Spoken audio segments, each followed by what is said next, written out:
गुनाहों का देवता धर्मवीर भारती का एक प्रसिद्ध उपन्यास है जो प्रेम, त्याग और सामाजिक बंधनों पर आधारित है। इस कहानी में चंदर और सुधा के पवित्र प्रेम को दिखाया गया है जो सामाजिक नियमों और परिस्थितियों के कारण कई कष्टों से गुजरता है। यह उपन्यास प्रेम, त्याग और सामाजिक बंधनों के बीच फंसे दो युवा दिलों की कहानी बयां करता है। पवित्र प्रेम और असमर्थ सामाजिक मर्यादाओं के टकराव को दर्दनाक और संवेदनशील रूप में प्रस्तुत करता है। तो चलिए शुरू करते हैं। अगर पुराने जमाने की नगर देवता की और ग्राम देवता की कल्पनाएं आज भी मान्य होती तो मैं कहता कि इलाहाबाद का नगर देवता जरूर कोई रोमांटिक कलाकार है। ऐसा लगता है कि इस शहर की बनावट, गठन, जिंदगी और रहन सहन में कोई बंधे बंधाए नियम नहीं, कहीं कोई कसाव नहीं, हर जगह एक स्वच्छंद खुलाव, एक बिखरी हुई सी अनियमितता। बनारस की गलियों से भी पतली गलियां और लखनऊ की सड़कों से भी चौड़ी सड़कें, यार्ग सागर और ब्राइटन के उपनगरों का मुकाबला करने वाले सिविल लाइंस और दलदलों की गंदगी को मात करने वाले मोहल्ले। मौसम में भी कहीं कोई सम नहीं, कोई संतुलन नहीं। सुबह मलयजी, दोपहरे अंगारी तो शाम में रेशमी। धरती ऐसी कि सहारा की रेगिस्तान की तरह बालू भी मिले, मालवा की तरह हरा भरा खेत भी मिले और ऊसर की परतों की भी कमी नहीं। सचमुच लगता है कि प्रयाग का नगर देवता स्वर्ग कुंजों से निर्वासित कोई मनमौजी कलाकार है जिसके सर्जन में हर रंग के डोरे हैं। और चाहे जो हो, मगर इधर क्वार, कार्तिक तथा उधर बसंत के बाद और होली के बीच के मौसम से इलाहाबाद का वातावरण नेस्टरसियम और पैंजी के फूलों से भी ज्यादा खूबसूरत और आम के बौरों की खुशबू से भी ज्यादा महकदार होता है। सिविल लाइंस हो या अल्फ्रेड पार्क, गंगा तट हो या खुसरू बाग, लगता है कि हवा एक नटखट दोसीजा की तरह कलियों के आंचल और लहरों के मिजाज से छेड़खानी करती चलती है। और अगर आप सर्दी से भी बहुत नहीं डरते तो आप जरा एक ओवरकोट डालकर सुबह सुबह घूमने निकल जाएं तो इन खुली हुई जगहों की फिजा इठलाकर आपको अपने जादू में बांध लेगी। खास तौर से पांव फटने से पहले तो आपको एक बिल्कुल नई अनुभूति होगी।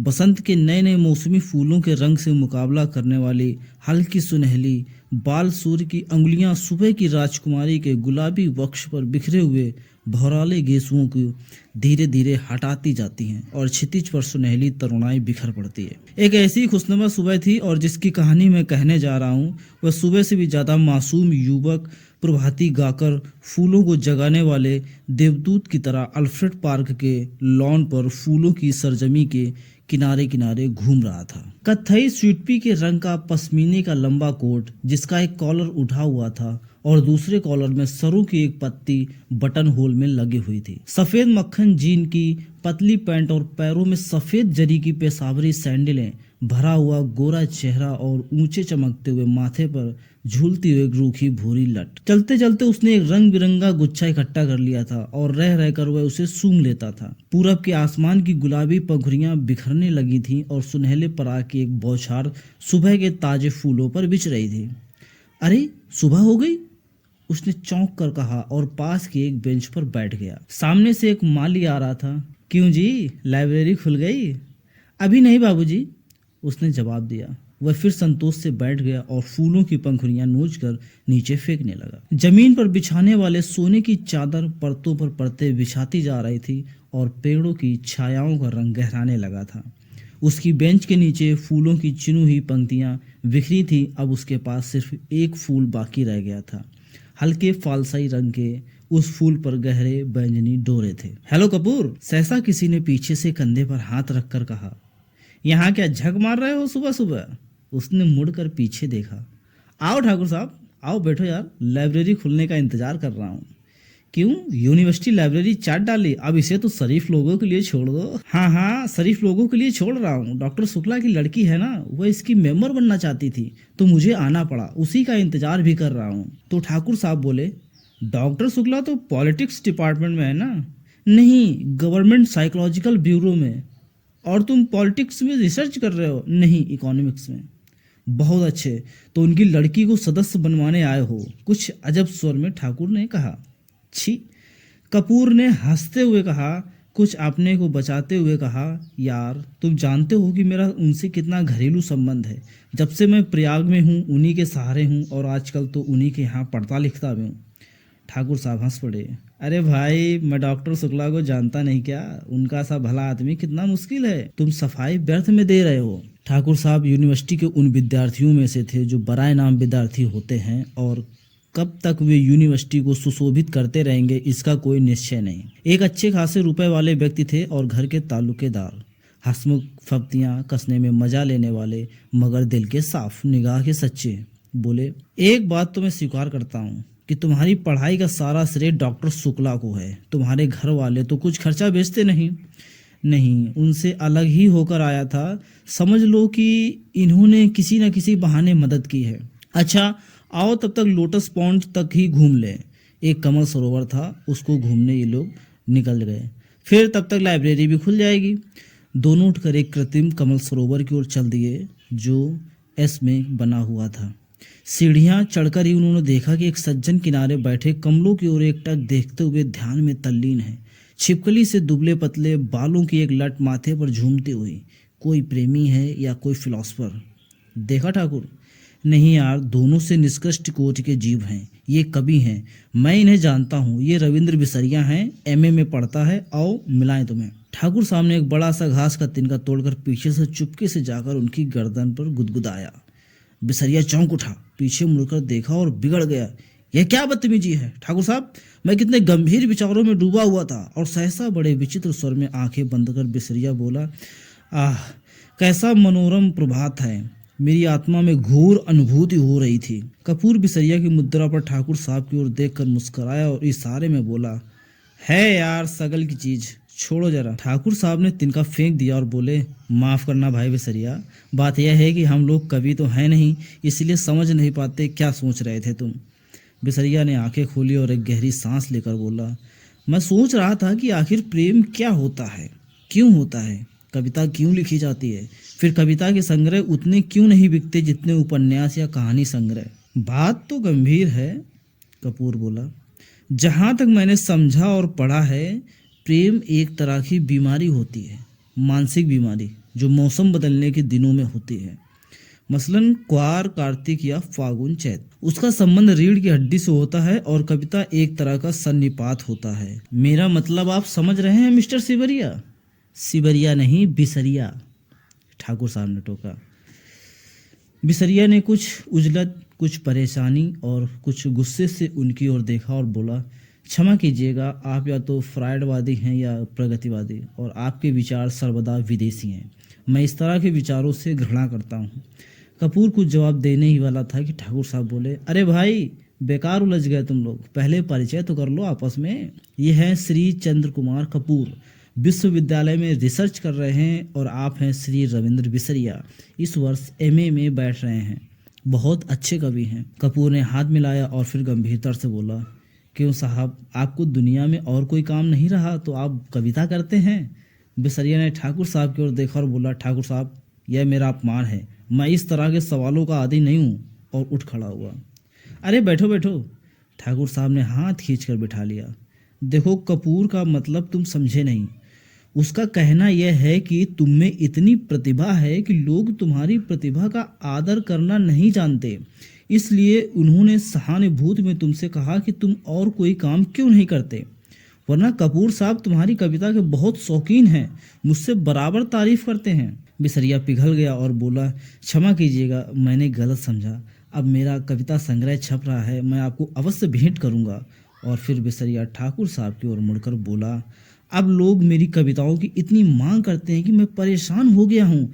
अभी कल त्रिवेणी के संपादक मिले, कहने लगे अपना चित्र दे दो। मैंने कहा कि कोई चित्र नहीं है, तो पीछे पड़ गए।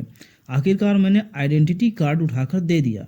वाह, कपूर बोला, मान गए आपको हम। तो आप राष्ट्रीय कविताएं लिखते हैं या प्रेम की? जब जैसा अवसर हो, ठाकुर साहब ने जड़ दिया। वैसे तो यह वारफ्रंट का कवि सम्मेलन, शराबबंदी कॉन्फ्रेंस का कवि सम्मेलन, शादी ब्याह का कवि सम्मेलन, साहित्य सम्मेलन का कवि सम्मेलन, सभी जगह बुलाए जाते हैं। बड़ा यश है इनका। बिसरिया ने प्रशंसा से मुग्ध होकर देखा, मगर फिर एक गर्व का भाव मुंह पर लाकर गंभीर हो गया। कपूर थोड़ी देर चुप रहा, फिर बोला, तो कुछ हम लोगों को भी सुनाइए ना, अभी तो मूड नहीं है। बिसरिया बोला, ठाकुर साहब बिसरिया को पिछले 5 सालों से जानते थे। वे अच्छी तरह जानते थे कि बिसरिया किस समय और कैसे कविता सुनाता है। अतः बोले, ऐसे नहीं कपूर, आज शाम को आओ, जरा गंगा जी चलें, कुछ बोटिंग रहे, कुछ खाना पीना रहे, तब कविता भी सुनना।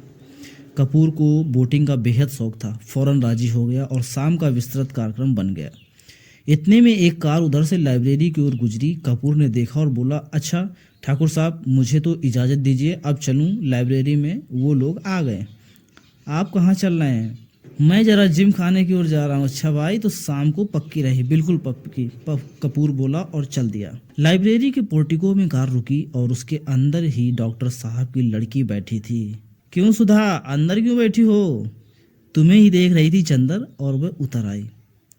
दुबली पतली नाटी सी साधारण सी लड़की, बहुत सुंदर नहीं, केवल सुंदर, लेकिन बातचीत में बहुत दुलारी। चलो अंदर चलो, चंदर ने कहा। वह आगे बढ़ी, फिर ठिठक गई और बोली, चंदर, एक आदमी को 4 किताबें मिलती हैं। हाँ, क्यों? तो उसने बड़े भोलेपन से मुस्कुराते हुए कहा, तो तुम अपने नाम से मेंबर बन जाओ और 2 किताबें हमें दे दिया करना, बस। ज़्यादा का हम क्या करेंगे? नहीं, चंदर हंसा। तुम्हारा तो दिमाग खराब है, खुद क्यों नहीं बनती मेंबर? नहीं, हमें शर्म लगती है, तुम बन जाओ मेंबर हमारी जगह पर। पगली कहीं की। चंदर ने उसका कंधा पकड़कर आगे ले जाते हुए कहा, वाह रे शर्म, अभी कल ब्याह होगा तो कहना हमारी जगह तुम बैठ जाओ। चंदर कॉलेज में पहुंच गई लड़की, अभी शर्म नहीं छूटी इसकी, चल अंदर। और वह हिचकती, छिटकती, झेंपती और मुड़ मुड़कर चंदर की ओर रूठी हुई निगाहों से देखती हुई अंदर चली गई। थोड़ी देर बाद सुधा 4 किताबें लादे हुई निकली। कपूर ने कहा, यहाँ पे मैं आपको बता दूं, कपूर जो मिस्टर चंद्र कुमार कपूर है, उन्हीं को सुधा चंदर बुलाती है। तो कपूर ने कहा, लाओ मैं ले लूं। तो बांस की पतली टहनी की तरह लहरा कर बोली, सदस्य मैं हूं, तुम्हें क्यों दूं किताबें? और जाकर कार के अंदर किताबें पटक दी। फिर बोली, आओ बैठो चंदर, मैं अब घर जाऊंगा। ये देखो। और उसने भीतर से कागजों का एक बंडल निकाला और बोली, देखो, ये पापा ने तुम्हारे लिए दिया है। लखनऊ में कॉन्फ्रेंस है ना, वहीं पढ़ने के लिए निबंध लिखा उन्होंने। शाम तक ये टाइप हो जाना चाहिए। जहाँ संख्याएं हैं वहाँ खुद आपको बैठकर बोलना होगा, और पापा सुबह से ही कहीं गए हैं, समझे जनाब? उसने बिल्कुल अल्हड़ बच्चों की तरह गर्दन हिलाकर शोक स्वरों में कहा। कपूर ने बंडल ले लिया और कुछ सोचता हुआ बोला, लेकिन डॉक्टर साहब का हस्तलेख इतने पृष्ठ शाम तक कौन टाइप कर देगा? इसका भी इंतजाम है। और इस अपने ब्लाउज में से एक पत्र निकालकर चंदर के हाथ में देती हुई बोली, ये कोई पापा की पुरानी ईसाई छात्रा है, टाइपिस्ट। इसके घर में तुम्हें पहुंचा देती हूँ, मुखर्जी रोड पर रहती है ये, उसी के यहाँ टाइप करवा लेना और यह खत उसे दे देना। लेकिन अभी मैंने चाय नहीं पी। समझ गए। अब तुम सोच रहे होगे कि इसी बहाने सुधा तुम्हें चाय भी पिला देगी। सो मेरा काम नहीं है जो मैं चाय पिलाऊं, पापा का काम है ये। चलो आओ। चंदर जाकर भीतर बैठ गया और किताबें उठाकर देखने लगा। अरे, 4 कविता की किताबें उठा लाई, समझ में नहीं आएंगी तुम्हारे। क्यों सुधा? नहीं, चिढ़ाते हुए सुधा बोली, तुम कहो तुम्हें समझा दें, इकोनॉमिक्स पढ़ने वाले क्या जाने साहित्य। अरे मुखर्जी रोड पर ले चलो ड्राइवर। चंदर बोला, इधर कहाँ चल रहे हो? नहीं, पहले घर चलो। सुधा बोली, चाय पी लो तब जाना। नहीं, मैं चाय नहीं पीऊंगा। चंदर बोला, चाय नहीं पीऊंगा? वाह वाह। सुधा की हंसी में दूधिया बचपन झलक उठा। मुंह तो सूख कर गोभी हो रहा है, चाय नहीं पियेंगे। बंगला आया तो सुधा ने महाराजिन से चाय बनाने के लिए कहा और चंदर को स्टडी रूम में बिठाकर प्याले निकालने के लिए चल दी। वैसे तो यह घर, यह परिवार चंद्र कपूर का अपना हो चुका था जब से वह अपनी माँ से झगड़कर प्रयाग भाग आया था पढ़ने के लिए। यहाँ आकर बीए में भर्ती हुआ था और कम खर्च के ख्याल से चौक में एक कमरा लेकर रहता था। तभी डॉक्टर शुक्ला उनके सीनियर टीचर थे और उसकी परिस्थितियों से अवगत थे। चंदर की अंग्रेजी बहुत ही अच्छी थी और डॉक्टर शुक्ला उससे अक्सर छोटे छोटे लेख लिखवाकर पत्रिकाओं में भिजवाते थे। उन्होंने कई पत्रों आर्थिक स्तंभ का काम चंदर को दिलवा दिया था और उसके बाद चंदर के लिए डॉक्टर शुक्ला का स्थान अपने संरक्षक और पिता से भी ज्यादा हो गया था। चंदर शर्मीला लड़का था, बेहद शर्मीला। कभी उसने यूनिवर्सिटी के वजीफे के लिए भी कोशिश ना की थी, लेकिन जब बीए में वह सारी यूनिवर्सिटी में सर्वप्रथम आया तब स्वयं इकोनॉमिक्स विभाग ने उसे यूनिवर्सिटी के आर्थिक प्रकाशनों का वैतनिक संपादक बना दिया था। एमए में भी वह सर्वप्रथम आया और उसके बाद उसने रिसर्च ले ली। उसके बाद डॉक्टर शुक्ला यूनिवर्सिटी से हटकर ब्यूरो में चल दिए थे। अगर सच पूछा जाए तो उसके सारे करियर का श्रेय डॉक्टर शुक्ला को था, जिन्होंने हमेशा उसकी हिम्मत बढ़ाई और उसको अपने लड़के से बढ़कर माना। अपनी सारी मदद के बावजूद डॉक्टर शुक्ला ने उससे इतना अपनापन बनाए रखा कि कैसे धीरे धीरे चंदर सारी गैरियत खो बैठा, यह उसे खुद नहीं मालूम। यह बंगला, इसके कमरे, इसके लॉन, इसकी किताबें, इसके निवासी, सभी कुछ जैसे उसके अपने थे और सभी का उससे जाने कितने जन्मों का संबंध था। और यह नन्ही दुबली पतली रंगीन चंद्र किरण सी सुधा जब आज से वर्षों पहले 7वीं पास करके अपनी बुआ के पास से यहाँ आई थी, तब से लेकर आज तक कैसे वह भी चंदर की अपनी होती गई थी, इसे चंदर खुद नहीं जानता था। जब वह यह आई थी तब वह बहुत शर्मीली थी, बहुत भोली थी। 8वीं में पढ़ने के बावजूद वह खाना खाते वक्त रोती थी, मचलती थी तो अपनी कॉपी फाड़ डालती थी, और जब डॉक्टर साहब उसे गोद में बिठाकर नहीं मानाते थे वह स्कूल नहीं जाती थी। 3 वर्ष की अवस्था में उसकी माँ चल बसी थी और 10 साल तक वह अपनी बुआ के पास एक गांव में रही थी। अब 13 वर्ष के होने पर गांव वालों ने उसकी शादी पर जोर देना और शादी ना होने पर गांव की औरतों ने हाथ नचाना और मुंह मटकाना शुरू किया, तो डॉक्टर साहब ने उसे इलाहाबाद बुलाकर 8वीं में भर्ती करा दिया। जब वह आई तो आधी जंगली थी। तरकारी में घी कम होने पर वह महाराजिन का चौका जूठा कर देती थी और रात में फूल तोड़कर ना लाने पर अक्सर उसने माली को दांत भी काट खाया था। चंदर से जरूर वह बेहद डरती थी, पर न जाने क्यों चंदर भी उससे नहीं बोलता था।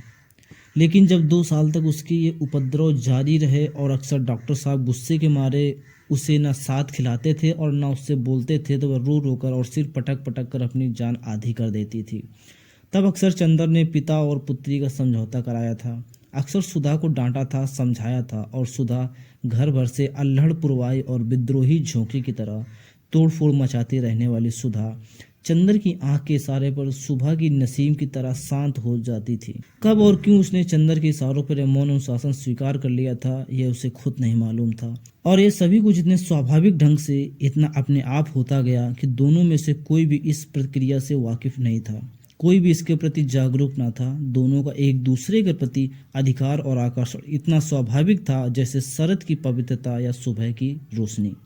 और मज़ा तो यह था कि चंदर की शक्ल देखकर छिप जाने वाली सुधा इतनी ठीठ हो गई थी कि उसका सारा विद्रोह, सारी झुंझलाहट, मिजाज की सारी तेजी, सारा तीखापन और सारा लड़ाई झगड़ा सभी की तरफ से हटकर चंदर की ओर केंद्रित हो गया था। वह विद्रोहिणी अब शांत हो गई थी, इतनी शांत, इतनी सुशील, इतनी विनम्र, इतनी मिष्ट भाषणी कि सभी को देखकर ताजुब होता था। लेकिन चंदर को देखकर जैसे उसका बचपन फिर लौट आता था।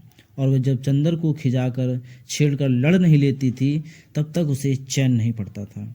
अक्सर दोनों में अनबोला रहता था, लेकिन जब 2 दिन तक दोनों मुंह फुलाए रहते और डॉक्टर साहब के लौटने पर सुधा उत्साह से उनको ब्यूरो का हाल नहीं पूछती और खाते वक्त दुलार नहीं दिखाती, तो डॉक्टर साहब फौरन पूछते थे, क्या चंदर से लड़ाई हो गई क्या? फिर वह मुंह फुलाकर शिकायत करती थी, और शिकायतें भी क्या क्या होती थी। चंदर ने उसकी हेड मिस्ट्रेस का नाम एलिफेंटा रखा था। यह चंदर ने उसको डिबेट के भाषण से पॉइंट नहीं बताए। यह चंदर कहता है कि सुधा की सखियां कोयला बेचती हैं, और जब डॉक्टर साहब कहते हैं कि वह चंदर को डांट देंगे तो वह खुशी से फूल उठती और चंदर के आने पर आंखें नचाती हुई चिढ़ाती थी, कहो कैसी डांट पड़ी। वैसे सुधा अपने घर की पुरखिन थी। किस मौसम में कौन सी तरकारी पापा को माफिक पड़ती है, बाजार में चीज़ों का क्या भाव है, नौकर चोरी तो नहीं करता, पापा कितने सोसाइटियों के मेंबर हैं, चंदर के इकोनॉमिक्स में कोर्स में क्या क्या है, यह सभी उसे मालूम था। मोटर या बिजली बिगड़ जाने पर वह थोड़ी बहुत इंजीनियरिंग भी कर लेती थी, और मातृत्व का अंश तो इसमें इतना था कि हर नौकर और नौकरानी उससे अपना दुख सुख कह सकते थे। पढ़ाई के साथ साथ घर का सारा कामकाज करते हुए उसका स्वास्थ्य भी कुछ बिगड़ गया था, और अपनी उम्र के हिसाब से कुछ अधिक शांत, संयम, गंभीर और बुजुर्ग थी। मगर अपने पापा और चंदर, इन दोनों के सामने हमेशा उसका बचपन इठलाने लगता था। दोनों के सामने उसका हृदय उन्मुक्त था और स्नेह बाधाहीन। लेकिन हाँ, एक बात थी, उसे जितना स्नेह और स्नेह भरी फटकारे और स्वास्थ्य के प्रति चिंता अपने पापा से मिलती थी, वह सब बड़े निस्वार्थ भाव से वह चंदर को दे डालती थी। खाने पीने की जितनी परवाह उसके पापा उसकी रखते थे, ना खाने पर या कम खाने पर उसे जितने दुलार से फटकारते थे, उतना ही ख्याल वह चंदर का रखती थी। और स्वास्थ्य के लिए जो उपदेश उसे पापा से मिलते थे उसे और भी स्नेह में पाग कर वह चंदर को दे डालती थी। चंदर कितने बजे खाना खाता है, यहाँ से जाकर घर पर कितनी देर पढ़ता है, रात को सोते वक्त दूध पीता है या नहीं, इन सब का लेखा जोखा उसे सुधा को देना पड़ता। और जब कभी उसके खाने पीने में कोई कमी रह जाती तो उसे सुधा की डांट खानी ही पड़ती थी। पापा के लिए सुधा अभी बच्ची थी और स्वास्थ्य के मामले में सुधा के लिए चंदर अभी बच्चा था। और कभी कभी तो सुधा की स्वास्थ्य चिंता इतनी ज़्यादा हो जाती थी कि चंदर बेचारा जो खुद तंदुरुस्त था घबरा उठता था। एक बार सुधा ने कमाल कर दिया, उसकी तबीयत खराब हुई और डॉक्टर ने उसे लड़कियों का एक टॉनिक पीने के लिए बताया। इम्तिहान में जब चंदर कुछ दुबला सा हो गया तो सुधा अपनी बची हुई दवा ले आई और लगी चंदर से जिद करने की, पियो इसे। जब चंदर ने किसी अखबार में उसका विज्ञापन दिखाकर बताया कि लड़कियों के लिए है, तब कहीं जाकर उसकी जान बची। इसलिए जब आज सुधा ने चाय के लिए कहा तो उसकी रूह कांप गई, क्योंकि जब कभी सुधा चाय बनाती थी तो प्याले के मुंह तक दूध भरकर उसमें 2-3 चम्मच चाय का पानी डाल देती थी। और अगर उसमें ज़्यादा स्ट्रॉन्ग चाय की मांग की तो उसे खालिस दूध पीना पड़ता था, और चाय के साथ फल और मेवा और खुदा जाने क्या क्या। और इसके बाद सुधा का इसरार न खाने पर सुधा का गुस्सा और उसके बाद की लंबी चौड़ी मनुहार, इस सबसे चंदर बहुत घबराता था। लेकिन जब सुधा उसे स्टडी रूम में बिठाकर जल्दी से चाय बना लाई तो उसे मजबूर होना पड़ा। और बैठे बैठे निहायत बेबसी से उसने देखा कि सुधा ने प्याले में दूध डाला और उसके बाद थोड़ी सी चाय डाल दी। उसके बाद अपने प्याले में चाय डालकर और 2 चम्मच दूध डालकर आप ठाठ से पीने लगे और बेतकल्लुफी से दूधिया चाय का प्याला चंदर के सामने खिसकाकर बोलिए, पीजिए, नाश्ता आ रहा है। चंदर ने प्याले को अपने सामने रखा और उसे चारों तरफ घुमाकर देखता रहा कि किस तरह से उसे चाय का अंश मिल सकता है। जब सभी ओर से प्याले में क्षीर सागर नजर आया तो उसने हार कर प्याला रख दिया। क्यों पीते क्यों नहीं? सुधा ने अपना प्याला रख दिया। पिए क्या, कहीं चाय भी हो तो, और क्या खालिस चाय पीजिएगा? दिमागी काम करने वालों को ऐसी ही चाय पीनी चाहिए। तो अब मुझे सोचना पड़ेगा कि मैं चाय छोड़ूं या रिसर्च। ना ऐसी चाय मुझे पसंद है, ना ऐसा दिमागी काम। लो, आपको विश्वास नहीं होता, मेरी क्लास फेलो है गेसू काजमी, सबसे तेज लड़की है। उसकी अम्मी उसे दूध में चाय उबाल कर देती हैं। क्या नाम है तुम्हारी सखी का? गेसू। बड़ा अच्छा नाम है। और क्या, मेरी सबसे घनिष्ठ मित्र है और उतनी ही अच्छी है जितना अच्छा नाम। जरूर जरूर, मुंह बिचकाते हुए चंदर ने कहा, और उतनी ही काली होगी जितने काले गेसू। धत, शर्म नहीं आती किसी लड़की के लिए ऐसा कहते हुए? और हमारे दोस्तों की बुराई करती हो तब क्या, वे तो सब हैं ही बुरे। अच्छा तो नाश्ता, पहले फल खाओ। और वह प्लेट में छील कर संतरा रखने लगी। इतने में जो ही वह झुककर एक गिरे हुए संतरे को नीचे से उठाने लगी कि चंदर ने झट से उसका प्याला अपने सामने रख लिया और अपना प्याला उधर रख दिया और शांत चित्त से पीने लगा। संतरे की फांके उसकी ओर बढ़ाते हुए जो ही उसने एक घूंट चाय ली तो वह चौंक कर बोली, अरे ये क्या हुआ? कुछ नहीं, हमने उसमें दूध डाल दिया, तुम्हें दिमागी काम बहुत रहता है। चंदर ने ठाठ से चाय घूंटते हुए कहा। सुधा कुड़ गई, कुछ बोली नहीं। चाय खत्म करके चंदर ने घड़ी देखी। अच्छा लाओ, क्या टाइप कराना है? अब बहुत देर हो रही है। बस यहाँ तो 1 मिनट बैठना बुरा लगता है आपको। हम कहते हैं कि नाश्ते और खाने के वक्त आदमी को जल्दी नहीं करनी चाहिए, बैठिए ना। अरे तो तुम्हें कॉलेज की तैयारी नहीं करनी है? करनी क्यों नहीं है? आज तो गेसू को मोटर पर लेते हुए तब जाना है। तुम्हारी गेसू और कभी मोटर पर चढ़ी है? जी, वह साबिर हुसैन काजमी की लड़की है। उसके यहाँ 2 मोटरें हैं और रोज़ तो उसके यहाँ दावतें होती रहती हैं। अच्छा, हमारी तो दावत कभी नहीं की। आहा, गेसू के यहाँ दावत खाएंगे इसी मुंह से? जनाब, उसकी शादी भी तय हो गई है, अगले जाड़ों तक शायद हो भी जाए। छी, बड़ी खराब लड़की है। कहाँ रहता है तुम्हारा ध्यान? सुधा ने मजाक में पराजित कर बहुत विजय भरी मुस्कान से उसकी ओर देखा। चंदर ने झेप पर निगाह नीची कर ली तो सुधा पास आकर चंदर का कंधा पकड़कर बोली, अरे उदास हो गए? नहीं भैया, तुम्हारा भी ब्याह तय कराएंगे, घबराते क्यों हो? और एक मोटी सी इकोनॉमिक्स किताब उठाकर बोली, लो इस मुटकी से ब्याह करोगे? लो बातचीत कर लो, तब तक मैं वह निबंध ले आऊं टाइप कराने वाला। चंदर ने खिसियाकर बड़ी जोर से सुधा का हाथ दबा दिया। हाय रे! सुधा ने हाथ छुड़ाकर मुंह बनाते हुए कहा, लो बाबा, हम जा रहे हैं, काहे बिगड़ रहे हो आप? और वह चली गई।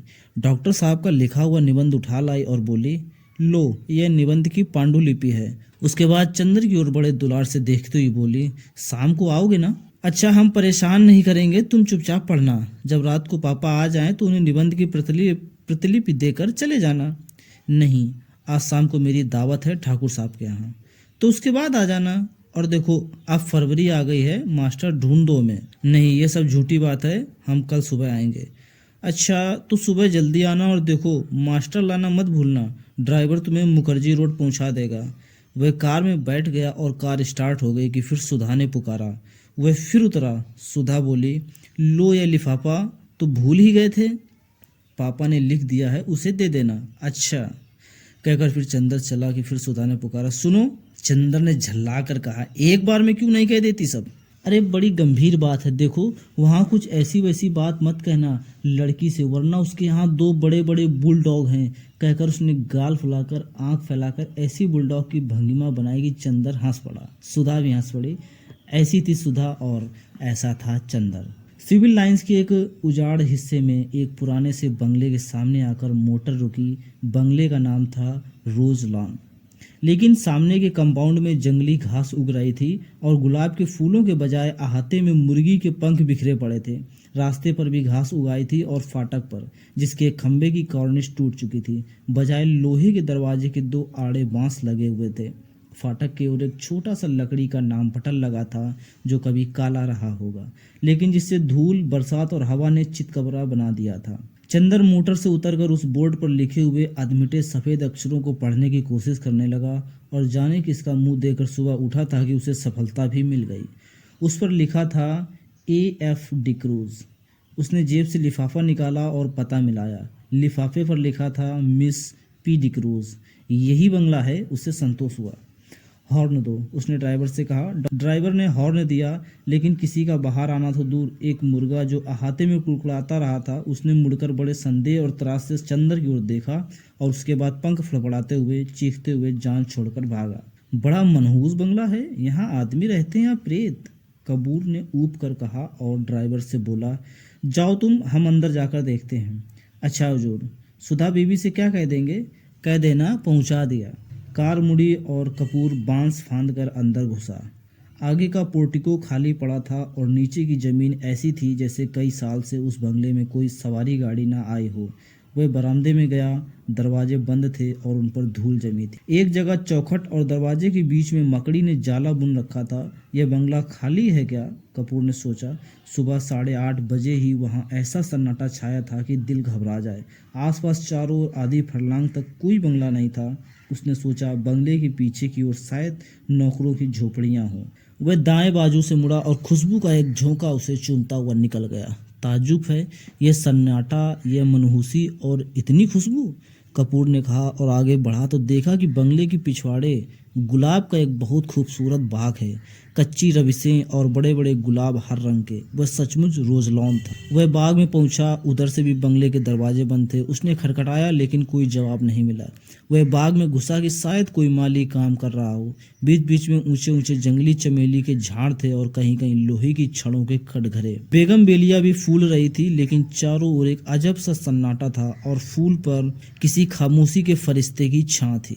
फूलों में रंग था, हवा में ताजगी थी, पेड़ों में हरियाली थी, झोंकों में खुशबू थी, लेकिन फिर भी सारा बाग एक ऐसे सितारों का गुलदस्ता लग रहा था जिनकी चमक, जिनकी रोशनी और जिनकी ऊंचाई लुट चुकी हो। लगता था जैसे बाग का मालिक मौसमी रंगीनी भूल चुका हो, क्योंकि नस्टर्सियम या स्वीट पी या फ्लास्क कोई भी मौसमी फूल ना था। सिर्फ गुलाब थे और जंगली चमेली थी और बेगम बेलिया थी जो सालों पहले बोए गए थे। उसके बाद उन्हीं की काट छांट पर बाग चल रहा था। बागबानी में कोई नवीनता और मौसम का उल्लास ना था। चंदर फूलों का बेहद शौकीन था। सुबह घूमने के लिए उसने दरिया किनारे के बजाय अल्फ्रेड पार्क चुना था, क्योंकि पानी की लहरों के बजाय उसे फूलों के बाग के रंग और सौरभ की लहरों से बेहद प्यार था। और उसे दूसरा शौक था कि फूलों के पौधों के पास से गुजरते हुए हर फूल को समझने की कोशिश करना। अपनी नाजुक टहनियों पर हंसते मुस्कुराते हुए ये फूल जैसे अपने रंगों की बोली में आदमी से जिंदगी का जाने कौन सा राज कहना चाहते हैं। और ऐसा लगता है कि जैसे हर फूल के पास अपना व्यक्तिगत संदेश है, जिसे वह अपने दिल की पंखुड़ियों में आहिस्ते से सहेज कर रखे हुए हैं कि कोई सुनने वाला मिले और वह अपनी दास्तां कह जाए। पौधे की ऊपरी फुनगी पर मुस्कुराता हुआ आसमान की तरफ मुंह किए हुए यह गुलाब जो रात भर सितारों की मुस्कुराहट चुपचाप पीता रहा है, यह अपने मोतियों पंखुड़ियों के होंठों से जाने क्यों खिलखिलाता ही जा रहा है। जाने इसे कौन सा रहस्य मिल गया है। और वह एक नीचे वाली टहनी में आधा झुका हुआ गुलाब, झुकी हुई पलकों सी पंखुड़ियां और दोहरे मखमली तार सी उसकी डंडी, यह गुलाब जाने क्यों उदास है। और ये दुबली पतली लंबी सी नाजुक कली जो बहुत सावधानी से हरा आंचल लपेटे है और प्रथम ज्ञात यौवना की तरह लाज में जो सिमटी तो सिमटी ही चली जा रही है, लेकिन जिसके यौवन की गुलाबी लपटें 7 हरे पर्दों में से झलकी ही पड़ती हैं और फारस के सजादे जैसा शान से खिला हुआ पीला गुलाब। उस पीले गुलाब के पास आकर चंदर रुक गया और झुककर देखने लगा। कार्तिक पूनों की चांद से झरने वाले अमृत को पीने के लिए व्याकुल किसी सुकुमार भावुक परी की फैली हुई अंजलि के बराबर बड़ा सा वह फूल जैसे रोशनी बिखेर रहा था। बेगम बेलिया के कुंज से छनकर आने वाली तोतापंख की धूप ने जैसे उस पर धान पान की तरह खुशनुमा हरियाली बिखेर दी थी। चंदर ने सोचा उसे तोड़ लें, लेकिन हिम्मत न पड़ी। वह झुका कि उसे सूंघ ही लें। सूंघने के इरादे से उसने हाथ बढ़ाया ही था कि किसी ने पीछे से गरज कर कहा, "Here you are, I have caught red handed today." यह तुम हो, आज तुम्हें मौके पर पकड़ पाया हूँ। और उसके बाद किसी ने अपने दोनों हाथों में जकड़ लिया और उसकी गर्दन पर सवार हो गया। वह उछल पड़ा और अपने को छुड़ाने की कोशिश करने लगा।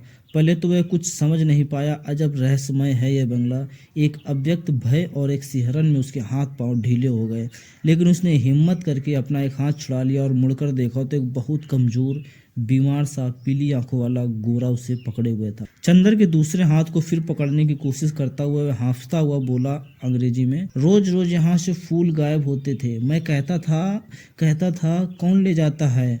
हो वह हाँफता ही जा रहा था। आज मैंने पकड़ा तुम्हें। रोज चुपके से चले जाते थे। वह चंदर को कसकर पकड़े था, लेकिन उस बीमार गोरे की सांसें जैसे छूटी जा रही थी। चंदर ने उसे झटका देकर धकेल दिया और डांट कर बोला, "क्या मतलब है तुम्हारा? पागल है क्या? खबरदार जो हाथ बढ़ाया अभी ढेर कर दूंगा तुझे, गोरा सुअर।" और उसने अपनी आस्तीनें चढ़ाई। वह धक्के से गिर गया था। धूल झाड़ते उठ बैठा और बड़ी ही रोनी आवाज में बोला, कितना जुल्म है। मेरे फूल भी तुम चुरा ले गए और मुझे इतना हक भी नहीं कि तुम्हें धमकाऊं। अब तुम मुझसे लड़ोगे? तुम जवान हो, मैं बूढ़ा हूँ। हाय रे मैं। और सचमुच वजह से रोने लगा हो। चंदर ने उसका रोना देखा और उसका सारा गुस्सा हवा हो गया और हंसी रोक कर बोला, "गलतफहमी है जनाब, मैं बहुत दूर रहता हूँ। मैं चिट्ठी लेकर मिस डिक्रूज से मिलने आया था।"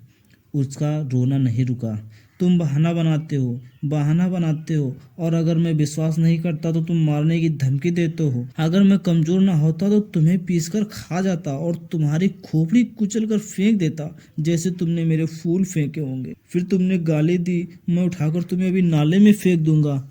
अरे बाप रे, दौड़ो, मुझे मार डाला। पापी, टामी, अरे दोनों कुत्ते मर गए।" उसे डर के मारे चीखना शुरू किया। "क्या है बर्टी, क्यों चिल्ला रहे हो?" बाथरूम के अंदर से किसी ने चिल्लाकर कहा। "अरे मार डाला इसने, दौड़ो। झटके से बाथरूम का दरवाजा खुला। वेडिंग गाउन पहने हुए एक लड़की दौड़ती हुई और चंदर को देखकर रुक गई। "क्या है?" उसने डांट कर पूछा। "कुछ नहीं, शायद पागल मालूम देता है। जमान संभाल कर बोलो, वह मेरा भाई है।" "ओह, कोई भी हो, मैं मिस डिक्रूज से मिलने आया हूँ।" मैंने आवाज़ दी तो कोई नहीं बोला। मैं बाग में घूमने लगा, इतने में मेरी गर्दन पकड़ ली। यह बीमार और कमज़ोर है, वरना अभी गर्दन दबा देता। गोरा उस लड़की के आते ही फिर तनकर खड़ा हो गया और दांत पीसकर बोला, "अरे मैं तुम्हारे दांत तोड़ दूंगा, बदमाश कहीं का। चुपके आया और गुलाब तोड़ने लगा। मैं चमेली के झाड़ के पीछे छिपा देख रहा था। अभी मैं पुलिस बुलाती हूँ। तुम देखते रहो बर्टी, से मैं फ़ोन करती हूँ," लड़की ने डांटते हुए कहा।